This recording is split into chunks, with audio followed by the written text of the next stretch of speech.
ಹೇಳ್ತಾರೆ ನಿಮಗೆ. ಹಂಗಾಗಿ ಇದು ಹೇಳಿಲ್ಲ ಅವರು, ಭಾಷಣ ಹೇಳಿಲ್ಲ ಅವರು.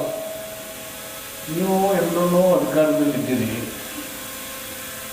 ನೀವು ಬಂದಿರ್ತಕ್ಕಂಥ ಸಮಾಜಕ್ಕೆ ನಿಮ್ಮ ಉತ್ಪಾದನೆ ಸ್ವಲ್ಪ ಭಾಗನ ಕೊಡಿ, ಅವ್ರನ್ನ ಸೈಚನ ಆರ್ಥಿಕವಾಗಿ ಮೇಲೆತ್ತಿ, ನೀವು ಸ್ವಾರ್ಥಿಗಳಾಗಬೇಡಿ ಅಂತ ಹೇಳಿದ್ದಾರೆ. ನನ್ನನ್ನು ಸೇರಿಸಿ, ನಿಮಗೆ ಅಲ್ಲ ನನಗೂ ಸೇರಿಸಿದ್ದೀರ. ಯಾಕೆಂದರೆ ಅವರಿಂದ ನಾವೆಲ್ಲ ಇರೋದು ಬಾಬಾ ಸಾಹೇಬ್ ಅಂಬೇಡ್ಕರ್ಗೆ. ನಿಮ್ಮ ಬೇಡಿಕೆಗಳು ನ್ಯಾಯಸಮ್ಮತ ಪ್ರಮೋಷನ್ ಕೊಡಬೇಕು, ವಾರ್ಡನ್ನಿಂದ ಏನು ವಾರ್ಡನ್ ಆಗಬೇಕು ಸೀನಿಯರ್, ಅದೇನು ದೊಡ್ಡ ವಿಷಯನೂ ಮಾಡ್ಬೋದು. ಒಂದು ಡೈರೆಕ್ಟ್ರೇಟ್ ಮಾಡಬೇಕು ಸೆಂಡ್ ಮಾಡೋಕ್ಕೆ, ಈಗ 4 ವಿಭಾಗ ಮಾಡಿದ್ದೀವಿ, ಅದು ಮಾಡೋಣ. ನಿಮ್ಮ ಕೆಲಸ ಎಲ್ಲ ಮಾಡೋಣಪ್ಪ. ನಾನು ನಿಮ್ಮೆಲ್ಲ ಸ್ವಾಭಿಮಾನದಿಂದ ಬದುಕೋದಕ್ಕೆ ನಾನು ನಿಮ್ಮ ಮುಕ್ತವಾಗಿ ಸಂವಿಧಾನದಲ್ಲಿ ಎಲ್ಲ ಅವಕಾಶ ಕೊಟ್ಟಿದ್ದೀನಿ. ಸ್ವಾಭಿಮಾನದಿಂದ ಬದುಕಕ್ಕಾಗಿ ಜೀವ ಮಾಡೋಕ್ಕಾಗಿ ನೀವು ಯಾಕೆ ಬದುಕಿರ್ತೀರಿ ಅಂತ ಹೇಳಿದ್ದಾರೆ. ಸ್ವಲ್ಪ ರೆಸ್ಪೆಕ್ಟ್ ಎಲ್ಲ ಏನಕ್ಕೆ ಬದುಕಬೇಕು ಅಂತ ಹೇಳಿದ್ದಾರೆ. ಅದಕ್ಕೆ ನೀವು ಎಕ್ಸಿಕ್ಯೂಟಿವ್ ಅಥಾರಿಟೀಸ್ ಶಾಸನದ ನಿರ್ಧಾರಗಳನ್ನು ಯೋಜನೆಯ ಮೂಲಕ, ಅನುದಾನದ ಮೂಲಕ ಜನಸಾಮಾನ್ಯರಿಗೆ ತಲುಪಿಸುವಂಥದ್ದು ನಿಮ್ಮ ಜವಾಬ್ದಾರಿ ಮತ್ತು ಕರ್ತವ್ಯ. ನೀವು ಕೆಲಸ ಮಾಡುವಾಗ ಸ್ವಾರ್ಥಿಗಳು ಮತ್ತು ಸಮಯ ಸಾಧಕರ ಜೊತೆಗೆ ಕೈ ಜೋಡಿಸಿದ್ರೆ ವಿಕ್ಟಿಮ್ ಆಗೋರು ಬಡವರು, ಸಾಮಾನ್ಯ ಜನರು, ದಲಿತರು ಮತ್ತು ಶೋಷಿತ ಸಮುದಾಯಗಳು. ಇದಕ್ಕೆ ನೀವು ವಿಶೇಷ ಆಸಕ್ತಿ ಮತ್ತು ಕಾಳಜಿ ವಹಿಸಿ ಕೆಲಸ ಮಾಡೋಕ್ಕೆ ಬೇರೆಯವ್ರಿಗೆ ಯಾರಿಗಿಂತ ಹೆಚ್ಚಾಗಿ. ನೀವೆಲ್ಲ ಹಿಂದೆ ಬಿದ್ದೋಗ್ಬಿಟ್ಟಿದ್ರಿ ಅಂತೆಲ್ಲ. ನಾನು ಸಿದ್ದರಾಮಯ್ಯ ಎಲ್ಲ ಸರಿ ಪ್ರಮೋಷನ್ ರಿಸರ್ವೇಷನ್ ಕಾಯ್ದೆ ತಂದಿದ್ದು ಷಡಕ್ಷರವರೇ, ಅದು ವಜಾ ಮಾಡಿಬಿಟ್ಟಿದ್ರು ಕೋರ್ಟು. ಒಂದು ಆ್ಯಕ್ಟ್ ಮಾಡಿದ್ವಿ, ಒಂದು ಕಾಯ್ದೆ ಮಾಡಿದ್ವಿ. ನಾನು ಮುಖ್ಯಮಂತ್ರಿ ಸಿದ್ದರಾಮಯ್ಯರು ಸ್ವತಃ ಪ್ರೆಸಿಡೆಂಟ್ ಆಫ್ ಇಂಡಿಯಾ ಭೇಟಿ ಮಾಡಿದ್ವಿ ನಿಮ್ಗಳಿಗೋಸ್ಕರ. ಈಗ ಸುಪ್ರೀಂ ಕೋರ್ಟ್ ನಮ್ಮ ಕಾಯ್ದೆಯನ್ನು ಎತ್ತಿಡಿದ ಮೇಲೆ that becomes the law of the land. What protection you need? ಬ್ಯಾಕ್ಲಾಗೆಲ್ಲ ತುಂಬಿಟ್ಟು ಅಂತೇಳಿ 1998 ನಾನು ಕ್ಯಾಬಿನೆಟ್ ಮಿನಿಸ್ಟ್ರಿಗೆ ರಾಜೀನಾಮೆ ಕೊಟ್ಟು 20,000 ಹುದ್ದೆ ತುಂಬಿಸಿದ್ದೆ, ಹೆಲ್ತ್ ಮಿನಿಸ್ಟ್ರಿಗೆ. ಅವಾಗ ಈಗ ನೀವು ವಾಪಸ್ ಕೊಡ್ಬೇಕಲ್ಲ ಸೊಸೈಟಿಗೆ. ಇಷ್ಟು ಜನಸಂಖ್ಯೆ ಇದ್ರೆ ಅದಕ್ಕೆಲ್ಲ ಕಾಯ್ದೆ ಮಾಡಿದ್ದು ಹಣನ ಇಡಬೇಕು ಅಂತೇಳಿ.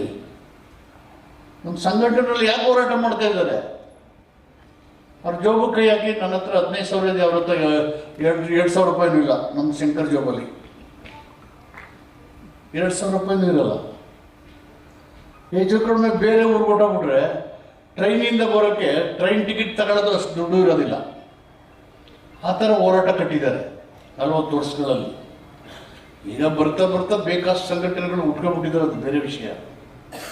ಅಧಿಕಾರಿಗಳಿಗೆ ಅನ್ಯಾಯ ಆದಾಗ, ಜನಸಾಮಾನ್ಯರಿಗೆ ಅನ್ಯಾಯ ಆದಾಗ, ಸರ್ಕಾರದಿಂದಲೇ ಅನ್ಯಾಯ ಆದಾಗ ಅವರೆಲ್ಲ ಹೋರಾಟ ಮಾಡಿದ್ದಾರೆ.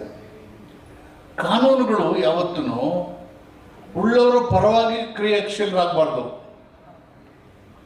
ಕಾನೂನನ್ನು ಬಲಾಢ್ಯವರು ಬಳಸ್ಕೊಂಡು ಇಲ್ಲೇ ಇದ್ದವರಿಗೆ ಅನ್ಯಾಯ ಎಸಗಲಿಕ್ಕೆ ಅಧಿಕಾರಿಗಳು ಅವಕಾಶ ಕೊಡಬಾರ್ದು.